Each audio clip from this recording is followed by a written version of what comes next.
Friends, welcome to our channel MM laughed Nellore. Friends, మనం present అయితే నెల్లూరులోని ఒక బెర్సకోళ్ల ఫామ్లో అయితే ఉన్నాం. ఈ వీడియో యొక్క మెయిన్ థీమ్ ఏంటంటే బెర్సకోళ్ల గురించి మన వ్యూవర్స్కి సమ్ నాలెడ్జ్ అయితే అందిద్దామని ఈ వీడియో అయితే చేస్తున్నాను. ఈ ఫామ్ యొక్క ఓనర్ వచ్చేసరికి మన తాజుద్దీన్ బాయ్. ఓకే బాయ్, మీరు ఈ ఫామ్ని ఎన్ని ఇయర్స్ నుంచి మెయింటైన్ చేస్తున్నారు? ఏంటి అసలు? 10 years నుంచి మెయింటైన్ చేస్తాం. 10 years నుంచి మెయింటైన్ చేస్తాను. స్టార్టింగ్లో ఈ జాతి కోళ్ళని ఎక్కడెక్కడ తీసుకొచ్చారు? నేను స్టార్టింగ్ అంటే ఫస్ట్ ఈ జార్ఖండ్ ఆడ నుంచి మా గురువు ఉన్నారు వలి సార్ అని రిటైర్డ్ సి. ఓకే, ఆయన ద్వారా నేను ఆడ నుంచి బయట నుంచి తీసుకొచ్చాను. జార్ఖండ్ నుంచి. ఇప్పుడు ఎంత అయిందన్న పెట్టుబడి మీకు? అప్పుడు నాకు అది 12,000 12,000 దాకా ఇచ్చారు. బాయ్, మీకు అసలు ఈ బెర్సకోళ్ళని సాకాలి అన్న ఆలోచన ఎందుకు వచ్చింది? ఇది నాకు చిన్నప్పటి నుంచి నా హ్యాబిటే. మా ఇంట్లో మా నాన్న వాళ్ళు వీళ్ళంతా మా ఫాదర్స్ అంతా కోళ్ళు సాకుకున్న వాళ్ళే. అంటే అప్పటి నుంచి బెర్సకోళ్ళ లేకుంటే అప్పుడు నాటుకోళ్ళు ఏమైనా సాకేవాళ్ళు? అప్పుడు నాటుకోళ్ళు అనేది చేస్తా, ఇంట్లో వాళ్ళందరూ సాగుతున్నారు. ఓకే, అదే అలవాటు అయిపోయింది నాకు. దానివల్ల ఏంటంటే ఇప్పుడు కూడా దాన్ని కంటిన్యూ చేస్తున్నా. అంటే మనకు పందాలు కూడా ఉంటాయి కదా వీటిలో? పందాలు ఉంటాయి, కానీ నేను వాటి జోలికి పోను. పందాలు అనేది జస్ట్ ఈ కోళ్ళు అనేది హ్యాబిట్ అంతే. కోళ్ళు సాగడం హ్యాబిట్. మీరు ఈ బెర్సకోళ్ళని ఎంచుకొని సాగుతుంది. పందాల కోసం అలా ఏం కాదు? పందాల కోసం. నార్మల్గా మీరు ఈ కోళ్ళకి ఏ దానా ఇస్తారు? సజ్జలు, రాగులు ఓన్లీ ఒక టైం. సజ్జలు, రాగులు ఒక టైం ఇస్తాం. అంటే అది ఇప్పుడు బెర్సకోళ్ళకి నార్మల్గా పందెం టైంలో ఎక్స్ట్రాగా డైట్ యాడ్ చేస్తారంట కదా? అవును. అవి ఏం పెడతారు అప్పుడు? ఎక్స్ట్రా డైట్ అంటే ఇంకా పందాన్ని రెడీ తయారీ చేసేటప్పుడు ఏంటంటే ఉదయాన్నే ఎగ్ వైట్ ఇచ్చి రన్నింగ్ ఒక 20 minutes చేపిస్తాం. దాని తర్వాత 10 గంటలకి బాదం, ఖర్జూరం, జీడిపప్పు కూడా పెడతారు. జీడిపప్పు అనేది ఫ్యాట్, అది పెట్టాలి. జీడిపప్పు అని పెట్టాం. ఖర్జూరం, బాదం, ఓకే, విత్తనం, 5 ద్రాక్ష ఉంటుంది కదా, ఎండు ద్రాక్ష, అవన్నీ ఒక వేసి ఒక లడ్డులా చేసి 10 గంటలకు దాంట్లో ఇస్తాం. ఈవినింగ్ మళ్ళీ రోటీ దానా కాదు, రోటీ ఇస్తారు. ఏం రోటీ ఇస్తారు? ఇదే రాగులు, సజ్జలు, ధాన్యాలతో చేసింది రొట్టి ఇస్తారు. అది అంటే వీటితో కంపేర్ చేసుకుని డిఫరెంట్గా ఉంటుంది మన పందెం కోడి. అవును. ఇప్పుడు నార్మల్గా ఒక పందెం కోడి ఒక సపోజ్ ఒక 10 months అనుకోండి, ఎంత కష్టపడచ్చు? 5,000 అంటే మినిమం 5,000. ఇంకా బ్రీడ్స్ పెరిగే కొద్దీ ఏమైనా అసిల్లో ఫైట్ పెరిగే కొద్దీ 1 lakh, 1.5 lakh కూడా. అంటే దాని కెపాసిటీ అదే క్వాలిటీని బట్టి పెరుగుతూ ఉంటుంది. అదే క్వాలిటీని బట్టి ఫైట్ని బట్టి రేట్ ఉంటుంది. ఇప్పుడు ఇంత రేట్ ఉందని చెప్తున్నారు కదా, అది అసలు పుట్టినప్పటి నుంచి ఒక పిల్లకాడి నుంచి ఇప్పుడు అదే 10 months వరకు అదే సేల్కి రెడీ ఆ టైం వరకు ఎంత ఖర్చు అవుతుంది దాని మీద? సేల్ 2,000, 2,500 అవుతుంది. 2 నుంచి 2,500 దాకా అవుతుంది. ఇంకా మనం మెయింటెనెన్స్ చేసుకున్నందుకు మనకు ఒక 2,000 to 3,000 అలా మిగిలవచ్చు. అంతే. ఓకే అన్న, ఇప్పుడు ఇవి కూడా గుడ్డు పెడతాయి కదా మనకు, ఈ పెట్లు కూడా గుడ్లు పెడతాయి. పెట్టిన గుడ్లు అవి పొదుగుతాయా? పొదుగుతాయి. 100లో 90% పొదుగుతాయి, 10% కొన్ని పొదుగు. అలాంటి వాటిని ఏం చేస్తారు? అలాంటి వాటిని నేను ఆ ఎగ్స్ మనం వేరే ఇప్పుడు నాటుకోళ్ళు ఉన్నాయి కదా, అవి తెచ్చి వాటి కింద రీప్లేస్ చేసి వాటి చేత తీపిస్తారు. ఇప్పుడు ఎన్ని గుడ్లు పెట్టద్దు కోడి మినిమం? అంటే 10 to 15 పెట్టద్దు. 10 to 15 పెట్టండి. 10 to 15 పెడతాయి అన్నారు కదా, ఆ 10 to 15 పెట్టినట్టుగా పిల్లలు ఏమైనా అన్ని పిల్లలు వస్తాయా? అన్నీ అయితే రావు. ఓకే, అన్నీ రావాలంటే అన్ని పిల్లలు కావాలంటే పెట్టిన ప్రతి ఎగ్గు తీసుకొని ఫ్రిడ్జ్లో పెట్టుకొని, ఓకే, దాన్ని కరెక్ట్గా 15 days లోపల మళ్ళీ ఆ 15 eggsని 60 days 70 daysలో కానీ మనం కోడి కింద పొదిగేయడం జరిగితే వస్తుంది. 16 to 17 days లోపు కోడి కింద పొదిగేస్తే అవి వస్తాయి. మ్యాక్సిమం వచ్చే ఛాన్సెస్ ఉన్నాయి. 100% వస్తాయి. 100% కోడిని తీసేదాన్ని బట్టి, దాన్ని మనం పొదిగేసే విధానాన్ని బట్టి మనకు పిల్లలు వచ్చేదాన్ని అదే మనం చేసే దాన్ని బేస్ చేసుకుని వస్తుంది. అన్న, ఇప్పుడు ఈ పుంజులన్నీ లోపలే ఉన్నాయి, వాటరు ఫీడ్ కూడా లోపలే పెడుతున్నారు కదా. అంతే. ఇప్పుడు ఈ పందానికి రెడీ అయినప్పుడు వీటికి సపరేట్గా ట్రైనింగ్ ఏమైనా ఉంటుందా? ఉంటుంది. ట్రైనింగ్ ఉంటుంది. ఏ విధమైన ట్రైనింగ్ ఉంటుంది? ఈ పందానికి ఇప్పుడు మనకి పందానికి రెడీ అయిపోయి వీటిని రేపు మనం పందాలు వేసుకోవాలి అన్న టైంలో వీటికి ఏంటంటే తయారీస్టులు అనేది ఒక సెక్షన్ ఉంటుంది. అంటే మీరు ఇవ్వరు ట్రైనింగ్? మేము ట్రైనర్స్ వేరే సపరేట్ ట్రైనర్స్ ఉంటారు, తయారీస్టులు ఉంటారు. Okay okay. ఆ వాళ్ళకి మనం హ్యాండ్ ఓవర్ చేస్తాం. ఇంకా వాళ్ళు ఛార్జ్ చేస్తారా? 10,000 తీసుకుంటారు. అంటే ఒక తయారీకి ఒక నెలకి 10,000 తీసుకుంటారు. ఓకే. ఇప్పుడు నార్మల్ కోడికి 2 నుంచి 2.5 దాకా ఖర్చు అవుతుంది అన్నారు కదా 10 నెలలకి అమ్ముకోవడానికి. అలా కాకుండా ఇప్పుడు పుట్టినప్పటి నుంచి అది పందానికి రెడీ అయ్యేదాకా అంటే ట్రైనింగ్ కాకుండా జస్ట్ ట్రైనింగ్ వరకు రెడీ చేయడానికి మీకు ఎంత ఖర్చు అవుతుంది ఒక పందెం కోడి మీద? పందెం కోడి మీద అది ట్రైనింగ్కి వెళ్ళక ముందు అయితే 2-3 వేలు అవుతుంది. 2-3 వేలు. ట్రైనింగ్కి వెళ్ళిన తర్వాత ఇంకా దాన్ని ఇంకా తయారీ అదే ఇంకా అది ఓకే, ఇంకా ఇది పందాలకి సెట్ అయింది, మనం పందెంలో దీన్ని పోట్లాడించాలి అన్న టైంలో ఏంటంటే దాని తయారీకి ఎత్తుకున్నప్పుడు దానికి 10,000 ఆ తయారీకి ఇస్తాం. లేకపోతే నార్మల్ 10 నెలల కోడికి మీరు 2.5 అవుతున్నారు కదా? అవును. 16 మంత్స్ కోడికి ఒక అంతే 1000 అవుతుంది. అంటే ట్రైనింగ్ స్టార్ట్ అయిన తర్వాతే మీరు ఈ ఫీడ్ కూడా మారుస్తారు. అప్పటిదాకా నార్మల్ ఇప్పుడు ఈ పుంజులు సపరేట్ కేజెస్లో పెట్టున్నారు కదా, అంటే ఎందుకు అలా పెట్టున్నారు? ఇది ఏంటంటే ఒక ఏజ్ వచ్చిన తర్వాత ఫీమేల్స్ నుంచి పుంజుల్ని వేరు చేయాల్సిందే. ఓకే. లేకుంటే వాటికి ఏంటంటే ఇది వచ్చేస్తుంది. తర్వాత ఫైటింగ్ చేసుకొని ఒకటి కొట్టుకుంటూ ఉంటాయి. దానివల్ల సపరేట్ కేజీలు వేయాల్సింది. అంటే ఒకే తల్లి పుట్టిన పిల్లలైనా కొట్టుకుంటాయి అంతే. ఒక ఏజ్ వచ్చింది. ఎంతవరకు ఏ ఏజ్ వరకు కొట్టుకుంటాయి? కొట్టుకోకుండా ఉంటాయి అవి మామూలుగా 9 మంత్స్ వరకు కొట్టుకోకుండా ఉంటాయి. 10 మంత్స్ నుంచి ఇంకా వాటిని అవి ఒక అంటారు కూత పడతాయి అంటారు కదా, కూతకు వచ్చినప్పుడు అవి సపరేట్ తీసుకెళ్ళి కేజెస్ వేసేస్తాం. ఫైట్కి రెడీ అయిపోతాయి. మామూలు పందెం వేయాలంటే ఆ వయసు కోడికి ఎంత వయసు ఉంటుంది? పందెం వేయాలంటే ఇప్పుడు బెరసకోడి పందెం అయితే 16 మంత్స్. 16 మంత్స్ నుంచి 2 ఇయర్స్ వరకు ఉండొచ్చా? ఉండొచ్చు. 2 ఇయర్స్ పైన ఉంటే 2 ఇయర్స్ ఇంకా దాని పందెం వేసేది 16 అదే 16 నెలల నుంచి ఇంకా అది ఎన్ని రోజులు ఇంకా లాంగ్ టైం 5 ఇయర్స్. 5 ఇయర్స్ 3-4 సంవత్సరాలు ఉన్నా అది పందెం చేయగలదు. దాంట్లో పందాలు చేసుకుంటూ పోతూ ఉంటాయి అనమాట. అంటే ఒక పందెం గెలిచిన తర్వాత రెండో పందెం కూడా గెలిచే అవకాశం ఉంటుంది. ఈ బెరసకోళ్లలో నార్మల్గా మనకు డిఫరెంట్ కలర్స్ ఉంటాయి అండ్ అదేవిధంగా వేరే జాతులు కూడా ఉంటాయి కదా, ఆ జాతి పేర్లు ఒకసారి చెప్తారా? రేజాలు ఉంటాయి, ఓకే, టీకర్లు ఉంటాయి, మనకి కాలాసులు ఎర్రగళ్ళు ఉంటాయి. ఎర్రగళ్ళు ఓకే. ఇవి ఉంటాయి. ఈ కలర్స్ పరంగా వస్తే మనకి కలర్స్ పరంగా మనకి యాకోదులు ఉంటాయి, కగర్లు ఉంటాయి, కగరాకులు ఉంటాయి, చింతకి నాగులు ఉంటాయి, జావాలు ఉంటాయి, తెల్ల జావాలు ఉంటాయి, ఎర్ర జావాలు ఉంటాయి, నల్ల జావాలు ఉంటాయి, కగర జావాలు ఉంటాయి. అదే వాటిలో నార్మల్గా ఇప్పుడు డాగ్స్ కానివ్వండి, క్యాట్స్కి, వీటికి వ్యాక్సినేషన్స్, మెడిసిన్స్ అట్లా యూజ్ చేస్తారు కదా, అలా ఈ బెరసకోళ్ళకి వ్యాక్సినేషన్, మెడిసిన్స్ యూజ్ చేస్తారా? చేస్తాం. ఎప్పుడు యూజ్ చేస్తారు వ్యాక్సినేషన్? ఇప్పుడు మామూలుగా అయితే మనం 7 days 6 నుంచే వేసుకుంటాం. 7 days 6 నుంచే వేసుకుంటాం. అది ఏ రూపంలో ఉంటాయి? ఇంజెక్షన్సా లేకుంటే వ్యాక్సినేషన్స్? డ్రాప్సా లేకుంటే డ్రాప్స్ ఉంటాయి. ఎప్పటి వరకు వేస్తారు అవి మనం మంత్లీ వేసుకుంటూ ఉంటాం. మంత్లీ కాకుండా మంత్లీ ఒకసారి అట్లా వేసుకుంటాం. ఇట్లా వేయడం వల్ల ఏమైనా ఉపయోగం ఉంటుందా? ఉంటుంది ఖచ్చితంగా.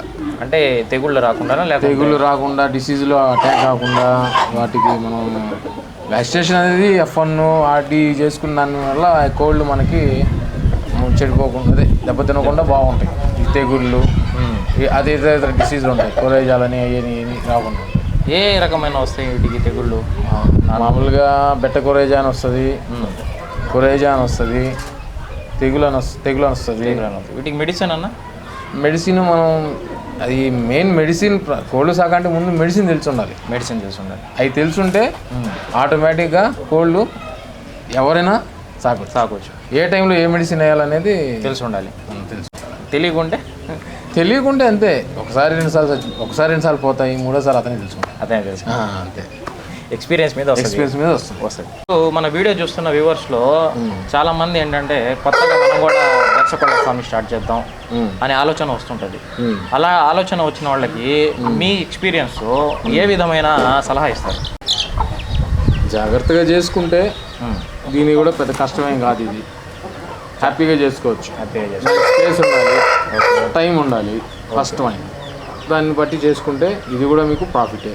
జాగ్రత్తలు ఏ విధంగా తీసుకోవాలి అంటే పెంచేటప్పుడు ఏ విధమైన జాగ్రత్త? ఫస్ట్ మనం బ్రీడ్ అనేది ఒక మంచిది, ఒక నెంబర్ 1 బ్రీడ్ అనేది తెలిసిన వాళ్ళలో అడిగి సెలెక్ట్ చేసుకోవాలి. అంటే కొనేటప్పుడే మంచి బ్రీడ్ని సెలెక్ట్ చేసుకోవాలి. మంచి బ్రీడ్ సెలెక్ట్ చేసుకోవాలి. ఓకే, ఆ మంచి బ్రీడ్ సెలెక్ట్ చేసుకుంటే ఇంకా వాటి ద్వారా వచ్చే బ్రీడ్ ఇంకా మీకు కంటిన్యూ అవుతుంది, మీకు ఇది కూడా వస్తుంది. ఇప్పుడు అది కాకుండా ఇప్పుడు ఏ విధంగా అంటే మనకు అర్థం కాదు కదా సెలెక్ట్ చేసుకునే విధానం. ఏ విధంగా మనం సెలెక్ట్ చేసుకోవాలి అంటే ఎవరైనా ఎక్స్పర్ట్ని తీసుకెళ్ళాలా లేకుంటే వాళ్ళని అడిగి తెలుసుకోవాలా? అంటే ఎన్ని పందాలు ఫాదర్ ఏమైనా పందెం చేసిందా ఆ విధంగా అడిగి తెలుసుకోవాలి. ఫాదర్ సైడు మదర్ సైడు 2 సైడ్లు పందాలు చేస్తూనే ఉండాలి. అంటే మనం ఫస్ట్ డీటెయిల్స్ కనుక్కొని అది అంతా ఓకే అనుకున్నప్పుడు దాని పిల్లలు తెచ్చుకుంటే మంచిది. అది పిల్లలు తెచ్చుకుంటే మంచిది, లేకుంటే ఒక 5 పెట్టలు తీసుకొని 5 పెట్టల మీద పుంజు తెచ్చుకోవడం ఆ విధంగా మీద 5 పెట్టలు 5 పెట్టలో పుంజు తీసుకోవడమే మంచిది. అంటే ఫామ్ స్టార్ట్ చేయాలి. ఇప్పుడు పిల్లలు ఎవరు తీసుకుంటే మంచిది? ఇది పిల్లలు తీసుకొని స్టార్ట్ చేసే పని అయితే మీకు లేట్ అవుతుంది. మీకు ఎలా అంటే ఇప్పుడు నేను చెప్తా చూడండి, పిల్లలు ఒక 1 ఇయర్ పట్టద్ది ఈ మొత్తం మనం తెచ్చి సాగి పెద్ద చేయాలంటే. ఓకే, ఈ 1 ఇయర్లో మన దగ్గర ఈ 4 పెట్టలు పుంజు ఉంటే మనం ఆ చిక్స్ వాటికి ఆ చిక్స్ డెవలప్ అవుతుంటే మళ్ళీ వెనకాల నుంచి మళ్ళీ మనకి చిక్స్ వస్తూ ఉంటాయి. అవి లాస్ అయినా మళ్ళీ మనం దీంట్లో నుంచి వస్తాం, వాళ్ళ బ్రీడింగ్ చూపించుకోవచ్చు. అది అంటే మీ ఎక్స్పీరియన్స్ ఏంటంటే మీరు ఈ ఫస్ట్ పెద్ద కోళ్ళు తెచ్చుకొని సాక్కుంటేనే మంచిది, బెస్ట్. పిల్లలు అనేది ఇప్పుడు ఒక జస్ట్ ఒక 2-3 వేలు అయింది పిల్ల రాదు. ఓకే, 2-3 వేలు అయింది పిల్ల రాదు ఏదైనా. ఇప్పుడు అదేదో వీటి మీద ఇంకొక 2-3 వేలు ఎక్స్ట్రా పెట్టుకుంటే 5 వేలు లెక్కన 4 పెట్టలు మంచిగా తీసుకొని ఒక మంచి పందాలు చేసింది ఫాదర్ సైడ్ మదర్ సైడ్ చూసుకుంటే ఆ బ్రీడ్ సెట్టింగ్ అంతే. ఇప్పుడు మీ ఎక్స్పీరియన్స్లో ఇప్పుడు ప్రజెంట్ ఈ జనరేషన్లో ప్రస్తుతం ఒక ఫామ్ స్టార్ట్ చేయాలంటే ఎంత ఖర్చు అవుతుంది? ఇప్పుడు మామూలుగా ఒక ఫామ్ స్టార్ట్ చేయాలంటే ఒక మాలాగా ఇప్పుడున్న రేట్లకి అనుకూలంగా ఇప్పుడున్న రేట్లకి ఫామ్ స్టార్ట్ చేయాలంటే ఒక 3-2 lakhs అవుతుంది. 3-2 lakhs కాస్ట్ అయితే ఎక్కువ అవుతుంది. అయితే మంచి బ్రీడ్స్ తెచ్చుకొని మెయింటెనెన్స్ చేసుకుంటా. అది ఇప్పుడు నేను ఇవన్నీ నా కాడ ఉన్నాయన్నీ నేనేమి ఇక్కడ దీంట్లో ₹1 స్టార్టింగ్ నేను చేసిన ఒకటే సార్ అంతే. ఆ నుంచి ఎన్ని నేను తెచ్చినప్పుడు ఎన్ని కోళ్ళు తెచ్చారు? స్టార్టింగ్ అంటే నేను ఒక 6 తెచ్చుంటా. ఇప్పుడు ఎన్ని ఉన్నాయి? ఇప్పుడు ఉంటే ఒక 150 దాకా. 150 కోళ్ళ దాకా. 150 దాకా అంటే స్టార్ట్ చేసిందేమో 6-7 కోళ్ళతో, అంతే. ప్రజెంట్ ఉండేదేమో 150 కోళ్ళ దాకా. ఓకే, ఇక్కడ మనకు కొన్ని ఉన్నాయి, మిగిలినవి నేను బయట వేసుకుంటాను, మా బయట కాడ వేసుకుంటాను. ఓకే, అంటే సాకుడికి ఇచ్చాను. అంటే అన్ని ఇక్కడ చిక్స్ అన్ని సాకాలంటే ఈ ప్లేస్ సరిపోదు. మా ఫ్రెండ్స్ కాడ అయితే వాళ్ళు విలేజ్లో ఉంటారు. ఫీడ్ అన్ని రకాల ఫీడ్ దొరకదు అక్కడ, అందుకని ఆడేస్తాం. అంటే డిఫరెంట్ ప్లేసెస్లో కొన్ని బ్యాచెస్గా తీసి పెట్టి అవి కరెక్ట్ సర్టైన్ ఏజ్కి వచ్చినప్పుడు మళ్ళీ మీరు తెచ్చుకుంటాం, ఫామ్ తెచ్చేస్తారు. ఇప్పుడు 150 కోళ్ళు ఉన్నాయన్నారు. ఇంకా 150 కోళ్ళలో కూడా ఇంకా ఎక్స్ పెట్టలు ఎక్కువైపోయి ఉంటాయి. అవును, పుంజులు కూడా ఎక్కువ ఉంటాయి. అలా మీరు తీపిస్తూ పోతుంటే ఎక్కువ అయిపోతాయి కదా.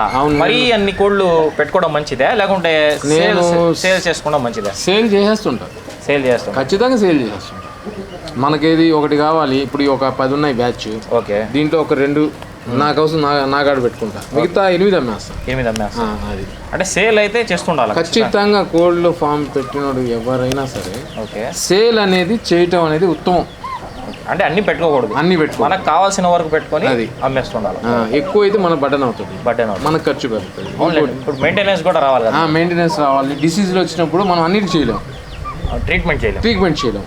తక్కువ ఉన్నప్పుడు మనం చేసుకోగలం. మన కెపాసిటీ ఇప్పుడు మన దగ్గర సపోజ్ ఒక 50 కోళ్ళు ఇక్కడే ఉన్నాయి. ఓకే, 50 కోళ్ళని అయితేనే మనం కంట్రోల్ చేయగలం. అదే 150 ఉంటే కష్టం కదా. 150 ఇక్కడే ఉంటే ఇంకో మనిషిని పెట్టాలి. అటు కాకుండా నేను ఏం చేస్తాను, మనిషిని పెట్టాలి. ఒకవేళ డిసీజ్ ఎక్కువ అయితే మనం అన్ని పోయే అవకాశం కూడా ఉంటుంది. అన్ని ఒకేసారి పోయే అవకాశం కూడా ఉంటుంది. ఎంత తక్కువ అంటే అన్ని మరీ ఎక్కువ కాకుండా మరీ తక్కువ కాకుండా మీడియంగా మెయింటైన్ చేసుకోవాలి. ఓన్లీ మనము ఇన్నైతే చేయగలుగుతామని మన ఉద్దేశం వచ్చినన్నే మన ఫామ్లో మెయింటైన్ చేసుకొని మిగిలిన సేల్ చేసుకోవాలి. మంచిది. చిక్స్ని అమ్మేస్తేనే మేల్ అని చెప్పారు కదా మీ ఎక్స్పీరియన్స్ని బట్టి. ఇప్పుడు మనకు మార్కెట్లో డిమాండ్ ఏ విధంగా, అంటే ఇప్పుడు డిమాండ్ ఏ విధంగా ఉంటుంది? అంటే పెద్దవాటికి డిమాండ్ ఉంటుందా లేకుంటే పిల్లలకి డిమాండ్ ఎక్కువ ఉంటుంది? కొంతమంది ఏంటంటే పిల్లలు సాకాలని కొందరు ఇంట్రెస్ట్ ఉంటుంది చిన్నప్పటి నుంచి, కొందరికి ఏంటంటే పెద్దవి సాకాలని ఇంట్రెస్ట్ ఉంటుంది. ఇప్పుడు వాళ్ళ ఇంట్లో ఫీమేల్ ఉంది, మేల్ ఉంది, ఓకే, దానికి ఫీమేల్స్ కావాలి, అప్పుడు వీళ్ళు పెద్దది తీసుకెళ్తారు. పెద్ద తీసుకెళ్తారు. కొంతమంది కొత్తగా సాకాలని ఇంట్రెస్ట్ ఉన్న వాళ్ళు పిల్లలు అడుగుతారు. అది ఓకే, రెండింటిని పోల్చుకుంటే దేనికి ఎక్కువ డిమాండ్కి రెండింటికి ఒకటే, రెండింటికి ఒకటే డిమాండ్. అంతగా తేడా ఏముంది. అవి కావాల్సిన అవి తీసుకెళ్తారు, ఇవి కావాల్సిన కొద్ది నాలెడ్జ్ ఉన్న వాళ్ళు ఏంటంటే మంచిది అక్కడ నిలబడి చూసారంటే వాళ్ళకి అక్కడ 10 ఉన్నా కానీ ఒకదాన్ని వాళ్ళు సరిగ్గా చేసుకుంటారు. నాలెడ్జ్ పర్సన్స్ అంటే అది అది కావాలి, ఇది కావాలి, పెద్దదే తీసుకుంటారు.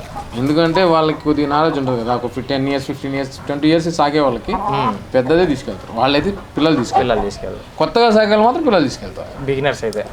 అది ఓకే బాయ్, మన దగ్గర కోళ్ళు కొనడానికి ఎక్కడెక్కడి నుంచి కస్టమర్స్ వస్తుంటారు?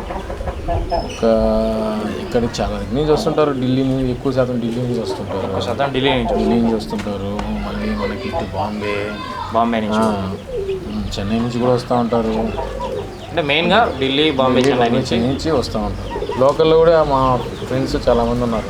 ఓకే, వాళ్ళు కూడా తీసుకెళ్ళిపోతూ ఉంటారు. ఓకే అన్న, ఇప్పుడు ఈ వీడియో చూస్తున్న మన సబ్స్క్రైబర్స్కి మీరు ఏమైనా డిస్కౌంట్ ఇవ్వగలరా? ఒకవేళ మీ దగ్గరికి అప్రోచ్ మీ దగ్గరికి వచ్చి అన్న మాకు ఫలానా కోళ్ళు కావాలి అంటే మీరు డిస్కౌంట్ ఇవ్వగలరా? ఖచ్చితంగా. మనకు మెయిన్ మనం ఏంటంటే ఇది ప్రాఫిట్ కోసం, మనీ కోసం అయితే మేము ఇంట్రెస్ట్గా చేయట్లేదు. మాకు ఇంట్రెస్ట్ ఉండి ఇంట్రెస్ట్ చేస్తున్నారు. వాళ్ళు ఎవరైనా మాకు సాగే ఇంట్రెస్ట్ ఉంది అంటే వాళ్ళు ఖచ్చితంగా మనం డిస్కౌంట్ చేసి ఇవ్వటం ఖచ్చితంగా జరుగుతుంది. అది కాక అంటే అందరికి ఇవ్వడం వేరే, బట్ మన ఛానల్ పేరు చెప్పి MM Loft అని చెప్పి వస్తే మీరు ఖచ్చితంగా డిస్కౌంట్ అయితే ఖచ్చితంగా ఇస్తాం. ఓకే ఫ్రెండ్స్, విన్నారు కదా, అన్న అయితే ఖచ్చితంగా డిస్కౌంట్ అయితే ఇస్తారు. మీకు ఏమైనా డౌట్స్ ఫర్దర్గా బెర్సకోళ్ళ మీద ఏమైనా డౌట్స్ ఉంటే అన్నని కాంటాక్ట్ అవ్వండి. అన్న కాంటాక్ట్ అయితే నేను డిస్క్రిప్షన్లో పెడతాను. ఒకవేళ మీట్ అవ్వాలనుకున్నా అన్నకు కాల్ చేయండి. లొకేషన్ అన్నీ చెప్తారు, మన నెల్లూరులోనే లొకేషను. వచ్చి మీరు డైరెక్ట్గా చూసి కూడా కోళ్ళని తీసుకొని పోవచ్చు, ఇబ్బంది ఏం లేదు. బ్రీడ్స్ పరంగా అయితే మంచిగా ఉన్నాయి అన్న దగ్గర, క్వాలిటీ పరంగా కూడా ఇబ్బంది ఏం లేదు. ఇంకా ఫర్దర్ డౌట్స్ ఉంటే అన్నతో మాట్లాడి మీరు తెలుసుకోండి ఫ్రెండ్స్. ఇక్కడితో వీడియోని అయితే ఏం చేస్తున్నాను ఫ్రెండ్స్. ఇక వీడియో అయితే అందరికి నచ్చింది అనుకుంటున్నాను. ఒకవేళ నచ్చినట్లయితే లైక్ చేయండి. అండ్ అదేవిధంగా కొత్త వాళ్ళు ఎవరైనా మన ఛానల్ని చూస్తుంటే ఖచ్చితంగా సబ్స్క్రైబ్ చేసుకోండి friends. Okay friends, bye yours MM Loft Nellore.